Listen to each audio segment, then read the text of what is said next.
Welcome to the Bottom Line Podcast with Nicholas Kuzmich, where we discuss what matters most, the bottom line, featuring the top minds in their industry. Now, let's get started. Hey everybody, Nicholas Kuzmich here from the Bottom Line Podcast, where I connect with industry leaders and sometimes industry sleepers to discuss what matters most, and that is the bottom line. Now, of course, when I say the bottom line, I'm not just talking about bottom line profits, which are obviously very important, but when I talk about the bottom line, what I really mean is what matters most to our guests, whether that's business, life, finances, endeavors, personal stuff, all that is what we're going to get into. Some of the past guests so far include Arash Vasugi, who's a founder of Boss Coaching Co., which is actually Bob Proctor's successor, Russ Ruffino from Clients on Demand, and so many more, all of which you can listen to however you listen to or watch podcasts. This episode, as always, is brought to you by H2H Media Group. That's a company that I founded where we help high-ticket business owners get more qualified leads without funnels. And so far in the last 15, almost 20 years, generated close to $1 billion in revenue collectively. The question I like to ask people is, you wouldn't sell a McLaren like you would a Mazda, would you? Well, of course not. But if you want to learn more, go to either nicholaskuzmich.com or visit McLarenormazda.com to learn more. Krista, at this point in the conversation, I usually like to thank the person who introduced us, which is allowing us to have this conversation. But I'm not sure there was a single individual who did that. I mean, if my memory serves me right, and hopefully you can help me, we encountered each other because you were actually at a workshop I was hosting in San Diego. And then years later, we reconnected for something that we do called the Fast Track. And then obviously we jammed on it and we got reconnected and all that. Did I get that correct, or did I miss something along the way? Yeah, we met right when Facebook ads started coming out, which was probably what, 12 years ago? Oh yeah, long time. Yeah, so you like immediately when Facebook ads started coming out, and you were teaching it, and so I flew to San Diego and I did a 2-day workshop with you where you taught, deeper level Facebook ads. Yeah. So you taught me how to run Facebook ads like when it first came out, like 12, 10, 15 years ago, whatever it was. That's wild. And just for context, and I don't say this for any credit whatsoever, but like what role did Facebook ads play in your current and past businesses? And I mean, we're going to talk about some of the crazy numbers you're doing, but Facebook ads ended up being a pretty good source for you at some point. Oh, massively. So what I did was I took it. So back then when I went to you, I was a full-time real estate agent. So right. now I teach real estate agents, but I was a full-time top 1% real estate agent. And I was like, I saw other people marketing on Facebook, like big brands, right? And so I was like, I'm going to use Facebook to market myself locally. And it just is, it's been a game changer. And now I actually teach Facebook marketing to my real estate agents. So it's like a huge part of my business and a huge part of my success, big time. Yeah, I love that. And it wasn't the beginning of the ads, because I remember, you talk about how you were running like ads at movie theaters and like all sorts of stuff, which we'll get into in just a second. But Krista Mashore, first, welcome to the podcast. I appreciate you taking the time. And again, some people see me as lazy. I don't see it as that. Rather than reading a biography of all that you've done, which I'm going to get into in just a sec anyways, if you'll do the hard work for me and in your own words, in your own elevator pitch, and again, whether that you could take as long or as little as you like, because it's going to spawn a whole ton of questions from me anyways. Yeah. But why don't we just start by saying, who are you? For someone who doesn't know, who are you? What do you do? And maybe a little bit about your company. Yeah. So I was primarily a teacher before getting into real estate, top 1% real estate agent for 19 years. I've sold over 2,300 homes as a solo agent. About 6.5 years ago, I left real estate to start a coaching company where I coach real estate agents. I brought that business from 0 to 60 million over 60 million in 6 years. Yes. And so I teach digital marketing. I consider myself, in fact, Russell Brunson told me that I was the world's number one real estate funnel builder in the world, as far as really who builds the most funnels in real estate. I don't think anyone can doubt that or challenge that by far. Yeah. So digital marketing expert, and it's been that's it. I've written 7 selling books, and a whole bunch of stuff. Yeah, and I'll reveal to the cool part about these conversations is most people are like super humble, don't want to brag too much about themselves. So you give me the permission to do that for you, which I'm going to do in just a sec. I do like to start every podcast by pulling a random card from this conversation starter. My good friend Jason Gaynard from Mastermind Talks created this conversation starter because he says all good conversations start with great questions. Mm. Are you okay if I pull something out of this and make that the first Yes, question of our yes, go for podcast? it, go for it. Okay, I don't know where it's going to be or what it's going to be, but let's see here. Okay, interesting question. How does the way you were raised, I think I know the answer to this because I know you and I did some research, but how does the way you were raised, or maybe another way to put it is, how does your childhood reflect what you do now and what you do in life? Oh wow, that's a pretty great question. Okay, this is so a little bit of backstory is Yes.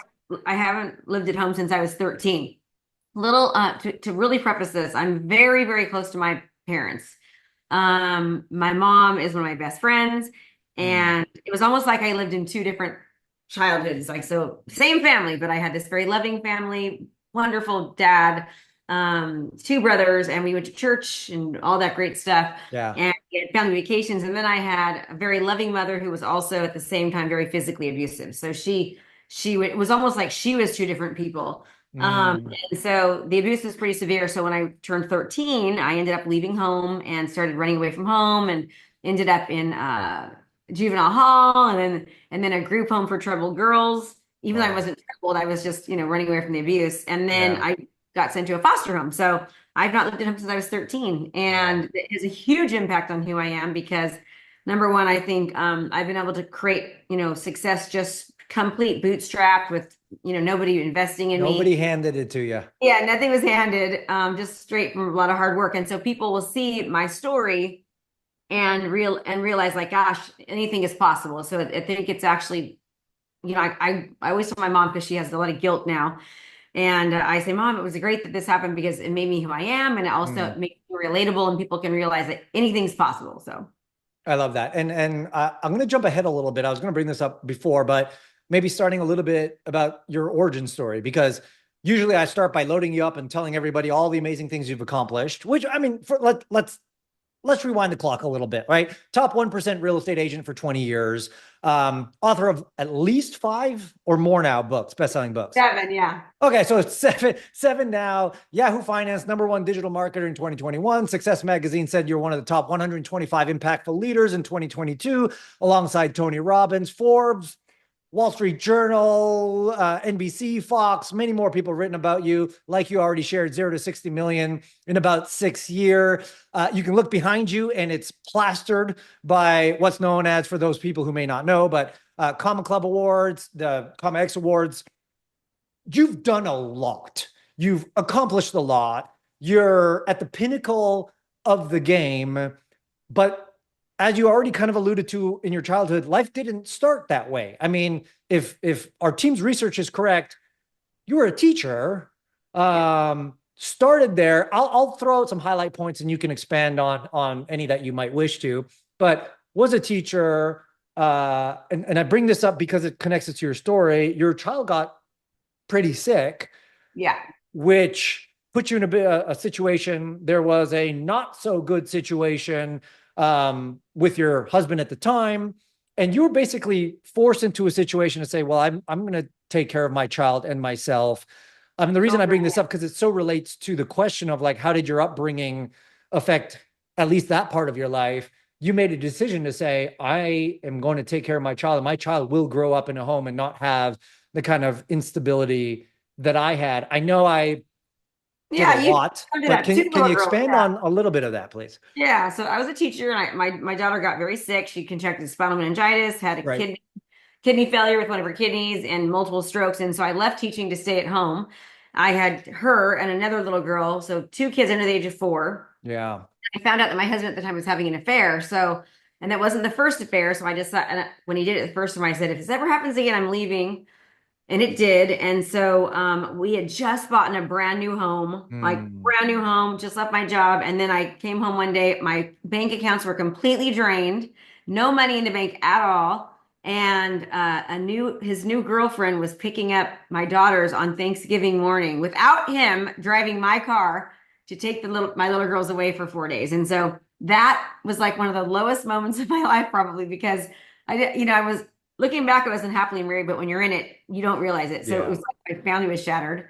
But I remember just sitting there feeling very lonely and, just miserable and thinking, you got to fix this. So my ultimate thing was keep my daughters safe and keep Yep. them at home, keep them Right. raised with happy memories. And so I did. And so that was the start of it. Yeah, and you buckled down. I think you sold like 69 homes that year as a Yeah. realtor. But Yeah. so I can relate to your story because there were people, when I remember the day I was literally sitting at my desk. It was an IKEA desk, birch, black legs in the corner. Like I remember it so specifically. It was probably like 11:59, like close to midnight. My wife at the time walks into the office door, but stops, like almost like there's an energy, or I can't walk through that door, goes into fetal position at the door frame and basically says, Nick, we need to talk. And of course, no good conversation starts with your spouse with, we Yeah. need to We talk. gotta So I'm talk. like, Yeah. yeah, like, oh shit. All right, here we go. And of course, so I'm like, oh yeah, playing it cool. Like, oh yeah, what's up, babe? What do you want to talk about? She then goes on to tell me that she's had multiple affairs in the 3 years that we were married at that time. And then my dumbass man brain asked the worst question you should ask at the time, and that was, with whom? Um, and then she tells me these are people from my church, my close friends, people I don't know, and goes into this whole list. And it was that combined with every effort that I put towards business that was a complete failure, combined with having lost my dad not that much earlier in my life from that moment. And I honestly felt like the world was closing in on me. So I can relate to this. It got to the point where I was Googling, like, what's the easiest way to take your life? Because I'm a coward. I knew the hard ways. I just wanted the easiest ways. When that happens, and there's degrees of severity. There's some people who may never experience that, but whatever they do experience is not easy, whatever that is. How, what do you do? What did you do to get through that? Because it would have been very easy just to throw up your hands and say, F life, I'm done, wrap it up. If this is what life has for me, then it's, but you did the opposite. You're like, well, motherfucker, like, watch me go, hold my beer. And just like, what about you were you personally developing at the time? Did you have a weird mountaintop meditation practice, or did you just have this crazy determination because of your childhood that said, hold my beer and watch what I'm about to do? Yeah. You know what? It's funny because you're talking about your divorce, and divorce is so common Sure. that I think that people don't realize how devastating it can be still, right? It can be very devastating, kind of like what you said. And it was a very rough year. I mean, I lost, like, I'm already pretty thin. I was like under 100 pounds, and I'd Wow. show up everywhere happy and then go home and it was heartbreaking. And I was so worried about my kids. And but what got me through, honestly, was just them. I had one mission, and that was Yeah, like, they say it's true. Everyone says you need to know your why, right? And sure. it gets really overlooked, and people are like, oh, I heard the know your why and set your goals. But like, my why was keep them in this house, like keep them. And I remember on Thanksgiving being in the kitchen crying by myself because my parents are Jehovah's Witness. They don't celebrate holidays, so I was home alone. Mm. And we had just bought in a new house, so the backyard was vacant. And I remember looking out there after drinking like a bottle of wine at 10 a.m. and crying and just feeling so sorry for myself, thinking, you've got to fix this. And so I made a decision, like, I'm going to fill that backyard with an awesome pool and Wow. memories, and I'm just doing it. And so that year I sold 69 houses, and the only reason was because of the kids. So that's how I did it. And when it was asked me, I'm like, I don't know. It was my daughters. Yeah, I love that. I was talking to James Lawrence, the Iron Cowboy. I don't know if you saw his Netflix documentary. First made famous and broke Guinness Book of World Records by running 50 Ironmans in 50 states in 50 days, back to back to back. As if that wasn't enough, then a year or 2 or 3 years later, he's like, well, that was fun. Why don't I do 100 Ironmans in 100 days? And his perspective, just for the type of guy he is, on day 101, when he should be in bed resting, he's like, I'll do one more. Oh my. But on day 48, he broke his back. He fell off his bike. He fractured a vertebrae in his back, and he kept going for the other 52 days. And I asked him why, like, what causes you to keep going? And he says, sometimes one why isn't enough. I need a bag of whys, right? Because I pulled out one why and I said, well, that's good. But then I thought about my family. Then I thought about the people we were raising money for. I thought about so on and so forth. Chris, has your family will always be our why. I get it. But now that you've reached the top, is there otherwise? What's the reason to keep going? Why not throw up your feet and go to the Caribbean and buy an island and retire? Like, what's the whys first of now all, that drive I'm not, you? I'll never stop because I'll be bored, right? Yeah. So what does that? What causes that? Yeah, I don't know. I think some people are just naturally that way, and you know, a lot of my success I think comes from me trying to prove to myself that I'm worth it. Like I'm worthy. Wow. You know, like it's almost like I have two people in my own self that like one part of me that knows I'm this amazing badass that like, I mean, I can do anything. And then there's this other part of me, I call it the good wolf and bad wolf. That's like, Yeah. you're not good enough. And always trying to prove, because when you have any kind of physical abuse from a parent, Yeah. it's very like it really messes with you mentally. You feel like unloved. You're always seeking for that approval. So I've had to do a ton of emotional, mental health work and still do, but I'm great. I'm still great, much better, but I still sometimes I'm like, you know, I think a lot of my success comes from me trying to prove to others that I was worth it. So then I would believe it myself, Wow. you know? And so, but also I'm just driven. Like, I don't think you can place drive into somebody. Yeah, that's DNA. Very driven. Yeah, I'm very, very driven. And it was like desperation mode. It was like, I remember, you know, when I met my first husband and I'm married now very happily. He'll be my last. He's amazing. But I remember he had a lot of money and I was attracted to that. I was attracted to money. It was like security, right? And so, and I didn't want to have to go back to like not having any money and being that foster kid and like, you know, everyone around me had all this money and they could do all these things. And I was like working during school and I would cut school to work. So I would have money. And so it was like this, you know, you have that scarcity mindset, right? So when my husband left, I was like, oh, I don't want to go back to that. And so a lot of my success also came from me. It was almost like desperation to be okay financially, right? So I was like driven out of desperation, right? Did you ever go ahead? I was going to ask, did you ever hit a wall of what could be described as a limiting belief? To be like, when the bad wolf starts chirping and saying, Chris, I know you're desperate and I know you can, but you can't really do this. You can't be top 1%. Like, was there that ever there? Yeah, I mean, you know, I'll have to be honest. I don't remember a lot from back then. It's like I think I blocked out so much because it was so traumatic. Yeah, like brain does that. I actually have that.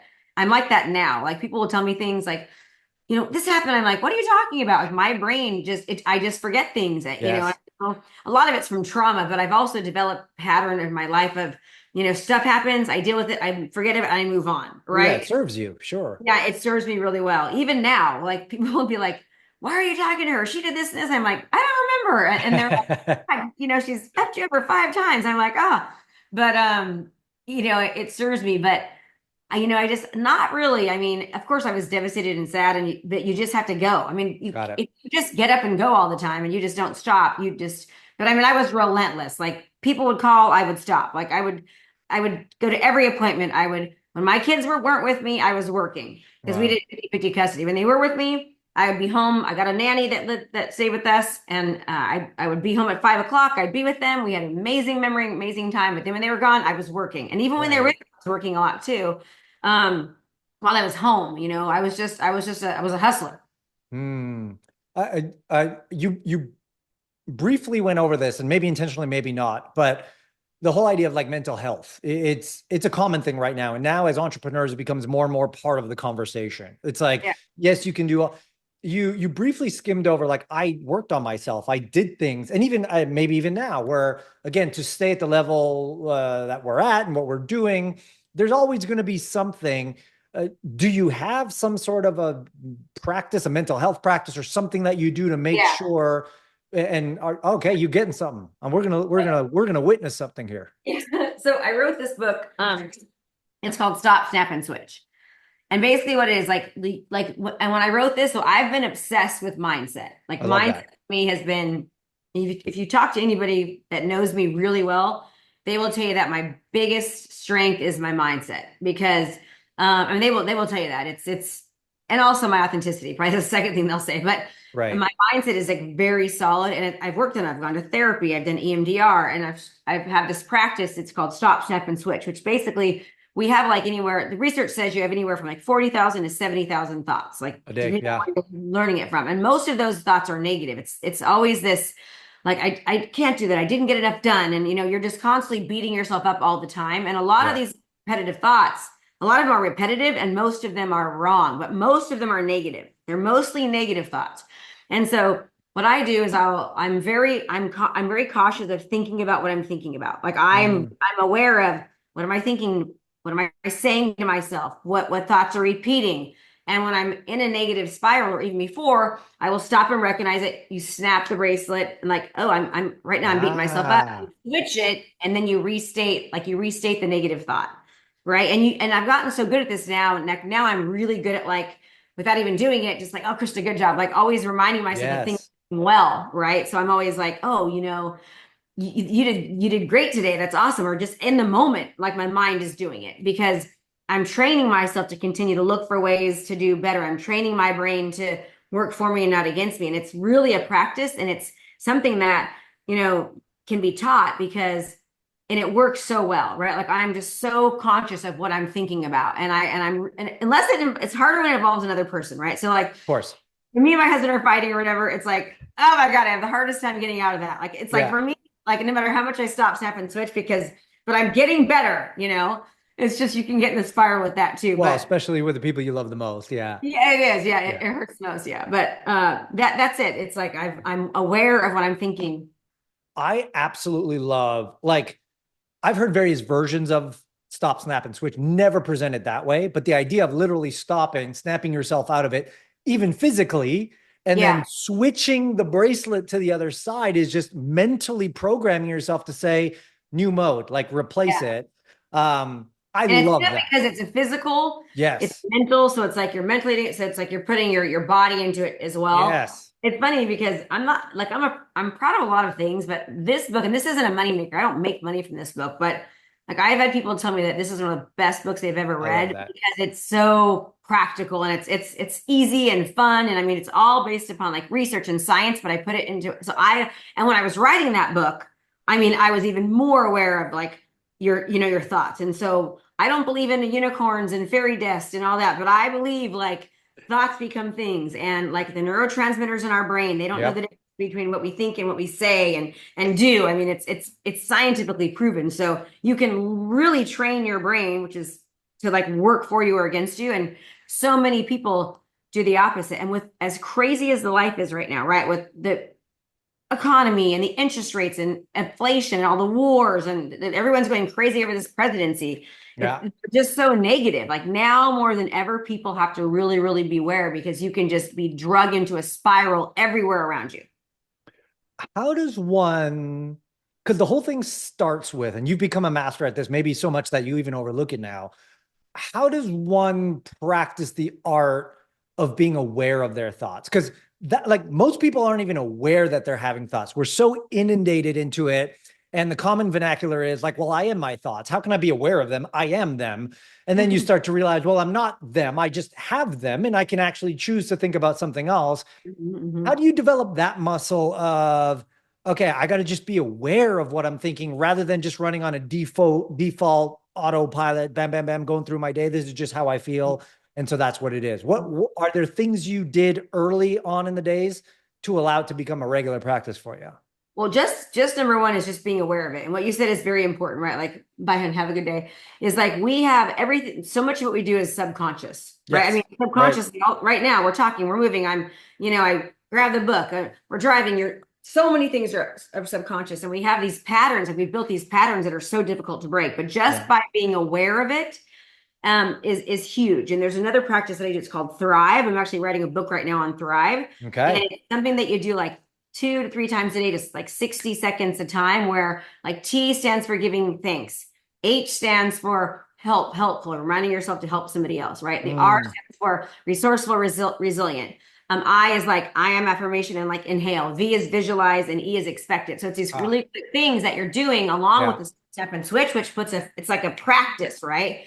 And all of those little activities in Thrive, just from giving thanks, research shows that 2 weeks, like you have positive outputs just from giving thanks that lasted a 2 weeks. So each one of those acts, when you help somebody, right? I mean, the scientific research just around helping somebody and and paying it forward and being that type of person. I mean, what do they say? If you're having the worst day ever, go help somebody else. If you're Right. if you're in your thoughts and you're depressed, go help somebody else. Right. So all these little things just are just ways of doing it. They're thankful. Before I go to bed, I'm like, you can see this right here, right? Like I've got my Thrive on here, and I then love it. I've got, my get my things I'm thinking about. So this is a practice that I do, and then here I'm writing out things. Like this might all seem to some people like, but I mean, I live by this, and I give this to my students. And so when you talk to my students, and I've helped people become millionaires. Like I've helped real estate agents make $1 million a year in GCI. I've helped people have a $600,000 day, launching my model. But when you ask them what it is that they liked most about working with me, and they will tell you is the mindset part of it. Yeah, because without that, you cannot. And people, I was trying so hard. You can see I'm getting all passionate about this, but I was trying so hard when I wrote the book, like, what's another word than mindset? Like I was ChatGPT, Google. I'm looking for every way to find another name for mindset. Because it's so hyped up. Yeah.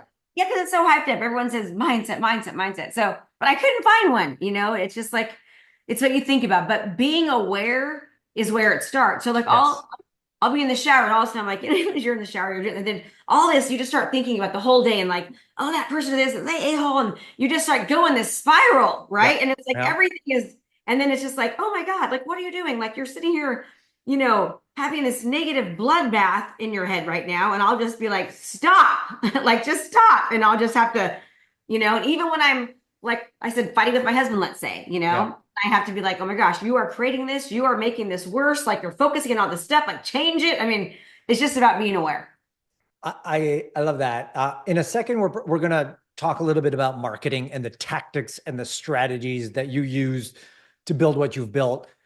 I kind of know the answer to this, and I know it's a little bit leading, and I know people are going to know the answer to this, but how much of what you do from a success standpoint, and your students and your clients and all that, is based on what we're talking about right now versus the tactics and the strategy? Like they're good, and of course they make the money or whatever, but how much, if you had to put percentages on it, like what percentage is actually quote unquote mindset from? I can give you a story. Okay. So I was doing this challenge for a long time, free challenge. And on this challenge, it was a 5-day challenge. I did it for about 2 years. And the challenge was basically mindset, right? It was like, they do a little activity, but really it was like overcoming their limiting beliefs, and they do things. And people during this 5-day challenge were starting to get results quicker than my paid clients. I was like, what the heck's going on? And so I looked at my program, and I was like, oh my gosh, it's all tactics. It's like, I was so excited to tell them how to build a funnel, how to run a Facebook ad, how to identify their niche, the client avatar, and how to retarget. So that was right in the beginning. And I realized, oh my gosh, I left out, because I was worried that they were coming to me for the tactics and strategy. They were, but because I left out all of that, they weren't finding the success as quickly because they weren't doing it. They couldn't get out of their funk. They couldn't get motivated, right? They couldn't get out of their own way. So I redid my program and continued to do the challenge as well, but then it's flipped. So, I mean, I'm not kidding you. When I talk to people, and they will tell you, my students will tell you, without the mindset, I could not do it. Because when you're trying to make change is hard. Our bodies are wired. Our habits are wired. Anytime you're trying to do something great, it is difficult. The book 10X from Grant Cardone, 10 times more money, 10 times more energy, 10 times more resources, 10 times more time. That's how it is. And so you have got to develop a strong brain and the ability to adapt and to keep going and to push forward, right? With all the mistakes and things that you're going through. So it's everything. It's everything. And because we create it. Without a strong mindset, you can't even create what it is that you want. It's such a good share, because when I was talking to Russ Ruffino, I remember speaking in his mastermind once, and he has a full-time mindset coach for his clients. And I was like, dude, what are you doing? Just teach the sales and teach your marketing. Like, what is that? And he said the exact same thing you did. He's like, look, we were teaching all that, and you get some people who had great results and other people who didn't. And so we invested in someone who was like, I forgot, forgive me if I quote their training wrong, but they were like top at Landmark training and Jim Rohn's training, like just a rock star of a mindset person. And their only job, they have mindset calls. They get on all sales calls. They're there for mindset. And he says, the moment we added that person to supporting our clients, everything changed. And so it's just I have that equaling. too. I have we call her accountability because she's a mindset coach. And then we have accountability coaches that literally stick with people the first 37 days of our course. And and the whole thing is mindset. It's like, and whenever we have somebody that wants to get out of our program, our mindset coach gets on with them. He's able to talk them out of it because she's talking them into saying yes to themselves because they're just in their head. Yeah. It's all in their head. It's Right. such a big deal. Yeah. You know what? That's not I mean, not that this is the reason you did it, but you did touch upon something pretty powerful there in that mindset helps people get into what they're looking for, but it also talks them out of what they're trying to escape from. And like, whether that's a retention plan or just them getting in their own way, it's needed, I think, in any business, whether real estate, like what you do, or coaching, and whatever. Yeah. Heck, even in sales, there's a big point to big that. time. Yeah. Oh my God, there's a huge component about sales. I mean, think about this. And this we can get into the marketing aspect of, but this is huge for sales because I consider myself a sales genius. Like, there's not many people you will find that can sell high ticket as good as me. Yeah. And it's like, it's all about your energy. And when you are feeling like crap and you have low self-esteem and you're not energetically in a position to be able to sell, right? People are so attracted to high energy, right? Yes. High energy equals high income. And I tell my students, high energy equals high income, right? I love that, actually. Success breeds success. The more energy you have, the more money you will make, right? And the more energy you have, like, you're putting off this energetical force that people want to be a part of. And when your mindset's off and you're feeling you're down and like everything is down, you're making mistakes, like things are horrible, like it all just it's crazy. I mean, I can get into this for too long. Well, I'm glad that we actually started there because, I mean, oftentimes people listen or watch this and just be like, all right, give me the tactic, like give me the one thing they say. And without any of this, I mean, you can have all the tactics in the world without having the right mindset. The ability to create and expand your thoughts is one thing, but then once you get into a hard time, if you don't know how to get out of that, I mean, it's the reason why so many businesses fail. Speaking of which, then, so you've been a top 1% real estate agent nationwide for 20 plus years, 20 years. Real estate ain't an easy game. Like, I feel like it's one of those true, you get paid on results. You don't get paid for results. You get paid on results. You're not just a real estate agent. You've got to be a market expert. You've got to be a marketing expert. You've got to be a good people person. You got to understand business. You got to have, if there's such a thing, work-life balance. There's like, so as a realtor, real estate agent yourself, I feel like it's one of the most difficult professions in the world, careers in the world. And then you go off and start helping real estate agents, which I feel like they're the hardest people to help. They are. I'm so glad you noticed that. Like any true marketer that deals with. Oh my God, I avoid it if I can. For me, they all know realtors. I'm like, if I can sell to realtors, you guys can sell to anything because no one is for the real estate agents. It's So from the perspective of whether it's how you became and maintained nationwide top 1% status for that long, or when you're talking about the coaching business that you now have that teaches the real estate agents, like, let's actually talk a little strategy and or tactics. Like, how did you, because like, I don't know how many real estate agents there are in America right now. A million? Yeah, about 1 million. 3 million. 3 million. Okay. So no small feat to be considered top. But they're leaving like crazy, right? They're leaving like drones right now. Yeah. Which is true as well, obviously, because I think the market and most people don't have the chops. How do you become a top person in the one of the most difficult industries, doing the most difficult things? What was your mindset going into it in order for you to build what you built on that? I remember this this is what I teach and this is what I do. And so I teach my agents, if you want to be a top producer, you have to be a top marketer, right? Yes. Marketing equals attraction. You want to be a top producer, you got to be a top marketer. Marketing first, everything else second, right? And so back in the day when I first got my license, I remember looking outside of the real estate industry and thinking, what are other people doing outside of the real estate industry? And how can I bring it in the real estate industry? Also, I modeled what other people were doing and thought, how can I do it better? So I'll give you, and this is how you do it in any industry, right? You think, what are they doing? How can I emulate it? But how can I do it better? So I'll give you a 20-year-old example. Okay. Sure. Back then, people used to do, if they even had a flyer on the sign, they would do a 1-page black and white flyer. So I would do a 4-page color brochure, front and back. I took remember the little CDs. I put a CD on the sign with a label on it with like 50 pictures on the CD. And Nice. then that was how I marketed instead of just doing a flyer. And then I saw, oh, people are marketing on Comcast. So, okay, I'm going to go do commercials on Comcast. And then this person's on the bus. I'm going to go on the bus, and I'm going to go on Comcast, and I'm going to do a movie I'm going to put a commercial at the movie theaters. Right.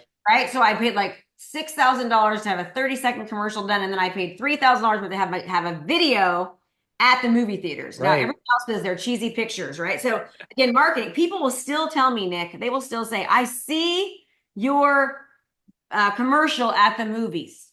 Okay. No kidding. So now this comes down to when I met you. So now I'm doing this, however long it was, 10 years. I was literally the number one agent in my county month after year. And then I see Facebook ads, and I was like, ooh, okay, this is a new opportunity. No one's marketing on Facebook, right? So I flew down to see you. You taught Facebook ads. And what I did was a little bit different. So I taught this is how I did it. And this is what I still teach my students. I teach them, especially now, it's really important. And I see a lot of brands now doing this. They're doing this. I've been doing this for 10 years now. Everyone's doing it because it's so hard. The cost to acquire a customer, the cost per click, the cost per lead is so high, right? So what I did was I would tell them, okay, create a video about the community, educate people, right? Not like it's all about me. It's like buyer tips, seller tips. What are people interested in? Take that video, run a reach campaign within your city so that everybody sees that video. Right. Then run a brand awareness campaign, run a video views campaign, run an engagement campaign. No conversion campaigns. It's all get in front of people, get them to see me over and over and over again, educating them, giving them value, right? And then all of a sudden, know, like, trust comes in. Right. People as an expert, they're being seen like over and over and over again because it's like 2.6% of your organic traffic is actually seeing you. Yeah. Ensuring that people actually see your content, and it's the cost of a couple cups of coffee because it's local. Yeah. So you spend $200 in a 30-mile radius or a 15-mile radius in an area. It's like spending $150,000 nationally for a campaign, right? So that was the strategy, marketing, and the serve not sell mentality. Offer value, do not ask. And then I'll just give you an example. Yeah. Once you get the appointment, like, you do things that nobody else would do. So like I teach my students, drop off this package. There's a QR code that goes to it's either a seller seminar, a seller course, like a course for a seller, a course for a buyer, or a neighborhood community funnel, right? Wow. Inside here, it's like, there's like a marketing plan. There's a book. There's all these things that your agent is doing. And then we're talking about things like that no one's talking about, right? So the idea is get more exposure, be seen in front of people, make it impossible for them to forget you. Don't ask for anything, just educate. And then when you get that appointment, make sure that you make it impossible for them not to hire you based upon what you do before you get there. So these are all things that no one else is doing. They're teaching door knocking, cold calling, like open houses, all these different things that, yes, they work, but I like the one-to-many approach. Like my goal is one-to-many, work while I'm not.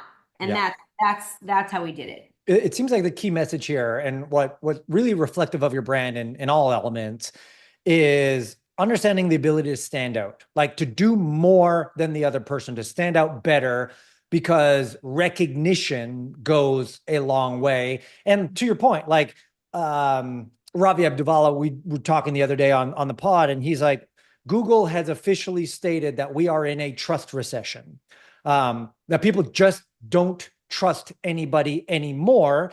And I think, I'm going to butcher this, but it's like, I love the 4-7-11 rule. The Google released this detail, and they're saying each person needs 11-4-7 or whatever, 11 touch points on 4 different channels for at least 7 minutes. That's not accurate, but hopefully you understand where I'm trying to go with it. Before someone's willing to make a buying decision.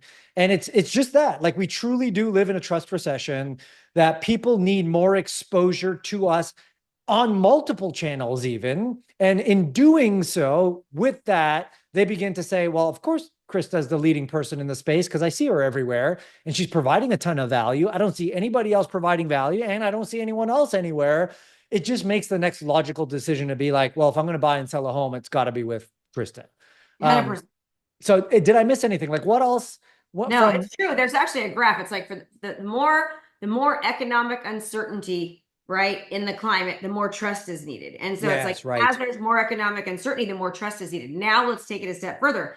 You've got artificial intelligence. People are like, now people call, is it even you? I mean, you know how many times I will call somebody because I call my students and I'm like, welcome. And like, is this really you? Yeah. I'm like, yes, this is really me. Like I got to take a video and be like, it's Krista, because they don't even think it's me.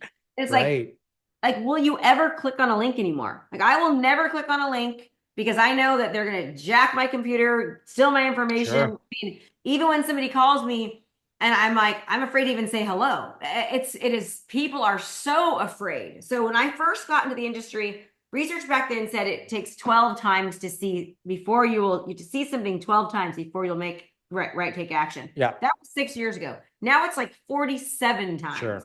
Someone needs to see you 47 times. And that's because we're getting like 200 and 300 literally marketing messages every day from all of these things. And people are scared. Another thing is that, I mean, people, their money is important to them right now, right? Their money is important to them. And so they're holding on to it a lot tighter. So you've got to, and also if you think about our world, right? We're in a marketing world. There's all these coaches and consultants out there that have I've never sold a house before, but I'm going to become a coach and teach you how to sell a house, right? Like I've never ran a Facebook ad or hey, I sucked at running Facebook ads. So now I'm going to coach people on it. Right. I mean, that is how it is, especially in our industry. You got to be careful, right? Because, and I've fallen victim. I spent $1.6 million the past 6 years on educating myself, education, courses, all that.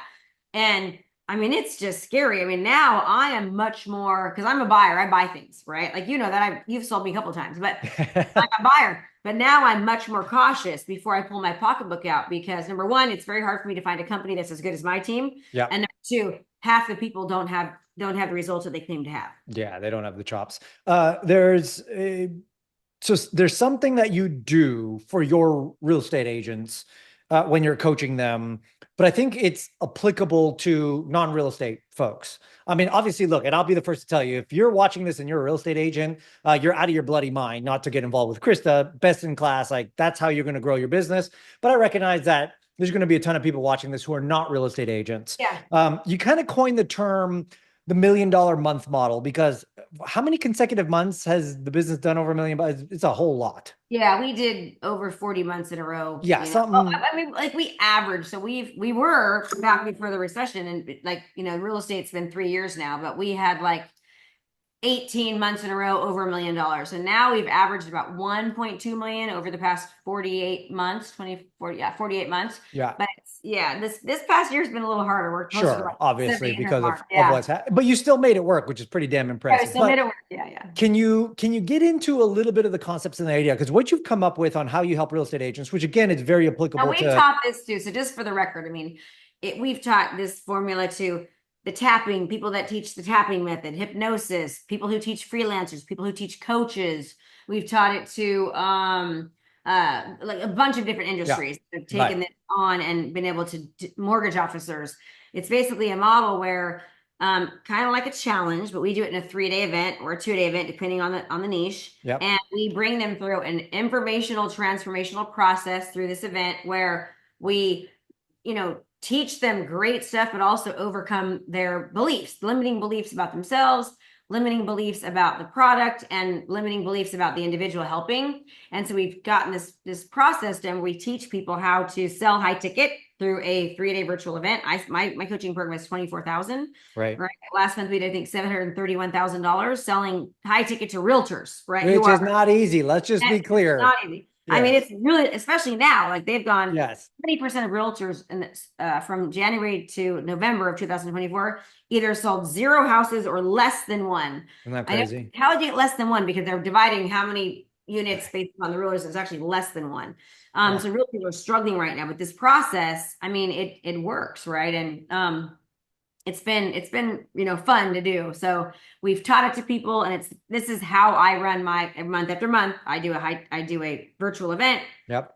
I sell high ticket to real estate agents, and then we've also taught it to other brands. And ultimately, we don't have to get into the nitty gritty of it, because I mean, frankly, if someone's leveled up to that space where they're like, I'm looking for another way to sell high ticket, you do or you don't work privately. We do. I mean, everything I've had has been referral. Yeah. Okay.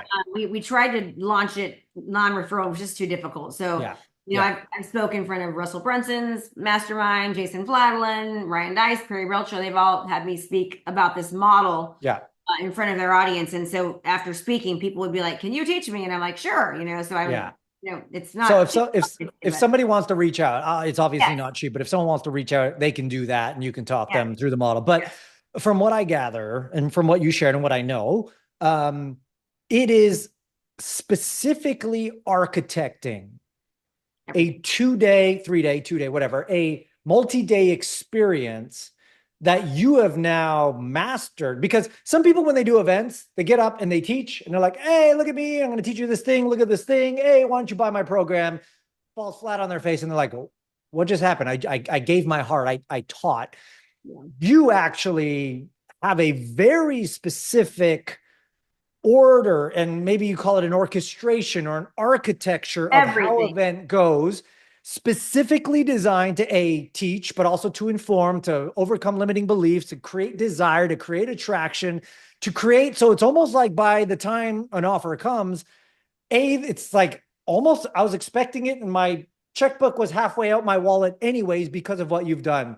Without getting into the nitty gritties of it, can you just talk high level of why that's important and why people should consider sequencing, or what people should be thinking about when they're selling high ticket? Because there is a crap ton of people who are watching this who are in fact selling high ticket. So I think there might be some insights to glean there.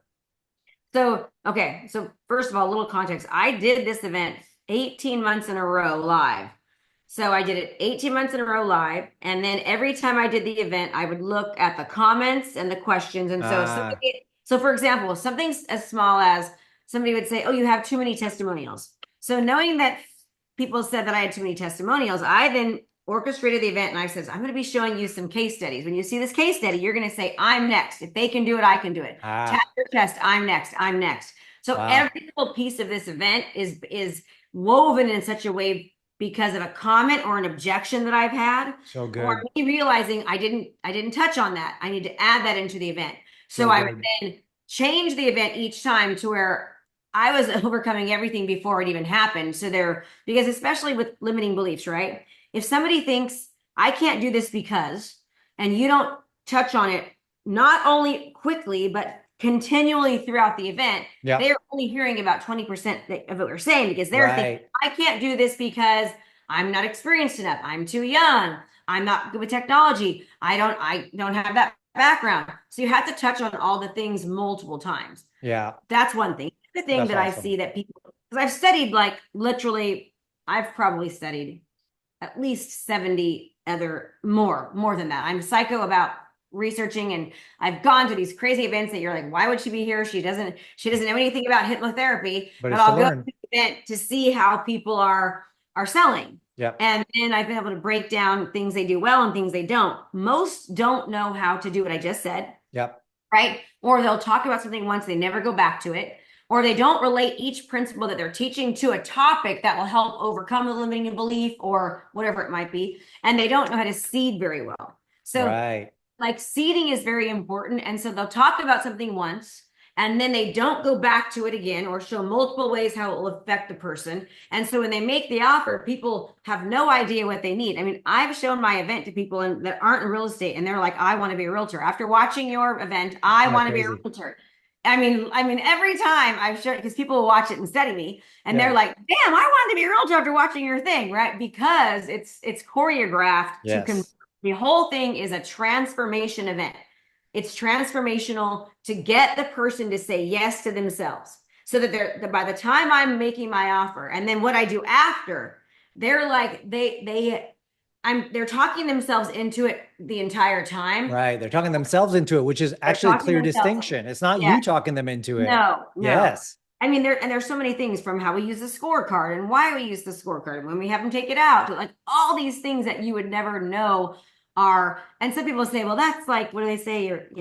You're unethical because it's like, no, my job is to get something. It's not to convince somebody. Yeah. It's to help persuade someone to say yes, because I know without my help, they're never going to get the result. Even with my help, they're going to struggle because, change is hard. So yeah, the entire event, I mean, it's pretty badass, I gotta say. I mean, not that I want to tell anyone to like experience it, even if you're not a realtor, but you kind of almost have to. People do all the time. I mean, kind of have to, just to see you in action, which is pretty awesome. But the reason why everyone does the reason why you'll see everyone doing a $47 event is because of all the research I've done. So if you look at my spreadsheet has like hundreds of data points where we test everything from like price point. I mean, we're looking at butts and seats, like when we should make the pitch. Like you would die if you saw my but it's a science, which I actually love. And frankly, like, what I love about hypnosis, and I've never actually been hypnotized, quote unquote,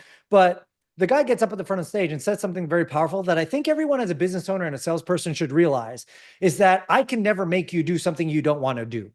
Right. Yeah. All I'm doing is allowing you get out of your own way to do the thing you kind of wanted to do, which is why you're in the room, which is why you came up on the stage and sat in the chair. And you're like, well, I don't want to go around clucking like a chicken. Well, you won't if you don't want to, but if you kind of do, you might. So yeah. Anyways, one last question before the final closing question, just kind of as an icebreaker and rapid fire. What's the best purchase you made in the last 12 months? A $250,000 mastermind called Zenith with Tony Robbins and Dean Graziosi. Love that. And I think there's, I mean, we don't even have to explain why. Everyone realizes that when you're in a good group led by good people, surrounded by other good people, it's a drop in the bucket to what you get on the other side. Just the contacts. And I mean, and I'm the poorest person in that room. Like, I'm surprised they even let me in. I think it was the token woman that they let in. I don't even know, but like, I'm in the room with a bunch of billionaires, and it's like, then there's Krista. But that was definitely the best purchase. Just because, who, not how, like, when you're around people that are doing the things that you want to do, like, everything changes. And I do have that link for you, Nick. I got it. Oh, please. Yeah. So I was going to say, like, I'm going to end with one last question that I end all the podcasts with. But before we do that, I think there's two things that people might be interested in. If you're a realtor, real estate agent, and you need to up your game, right? Especially in today's market where it's tough. Or if you know somebody, like, everyone knows a realtor. Or if you know we all know more. Really want to like dominate their area and make a ton of money. Give him my name. Actually, that's a good point. We all know a friend or a family member who's probably a real estate agent who's struggling. So like, that's a great point. Where we'll put this in the show notes anyways, but where can somebody go to get information about how to work with you on that front? Yeah, KristaMashore.com/Nick. That's for the real estate, my 3-day event. And then anybody who's like, hey, I want to learn about how to do high ticket and do the 3-day event, just look me up on socials. Make sure you say, hey, I saw Krista on Nick's podcast. I want to speak to her. Otherwise, my team gets it and I'll never see it. Yeah. Awesome. Yeah. And again, that's another thing. If you just sell in the high ticket space and you're like, look, I've done this, I've done that. I want to learn another way, a better way, a good way that takes care of the trust economy situation, the sequencing, the understanding, all of it. It ain't going to be easy work, but it's work that's well worth it. Reach out to Krista for sure. Final question is, I want to pretend that we're at an awards banquet, similar to the Emmys or the Oscars or whatever, and you're going to be handed a lifetime achievement award for everything you've done up until this point, which has been a lot, of course. What I want to know is, who do you thank? So outside your family, because I know oftentimes we thank our mom and our dad, and our husband and our kids, and we know that's a given. Well, who are the 1, 2, 3 people that you thank and why? These could be colleagues, friends, mentors, peers, business partners, whomever. Who might make that top 5 list of people you thank? That are going to give it to me, or that I would give them that award? No. So you're getting the award, but it's like the Oscars, and so you're just thanking the people who'll help you get there. Oh, that's so cute. That's so cute. I don't want to be so cliche, but like, I think, my husband is probably, he's the most important person in my life, because, like when my kids are gone, I still have my husband, and he deals with me, and we help each other, and he's truly my best friend. So it definitely would have to be him. Yes. For sure. And I'm being so cliche, Nick. I hate it, but like my daughters and I are just so close. Like we're besties. And then my students, I'd have to thank my students, because without my students, I wouldn't be where I am. I love them, and they allow me to do what I love to do every single day. So it doesn't feel like work, and I'm, a workaholic because I like it so much. Yeah. Well, I mean, Krista, you're a force to be reckoned with. You're making so many awesome, doing so much for our industry and the real estate industry, obviously, and you're helping so many people. Everybody, we've been talking to Krista Mashore. Remember, there are only so many hours in a day, and so we've got to think about how to not waste them and do the one thing that matters, and that is the bottom line. Whatever that is for you, make sure you do that. All right, all the best, and have a good one. Thanks for listening to the Bottom Line Podcast. We'll see you again next time, and be sure to click subscribe to get future episodes.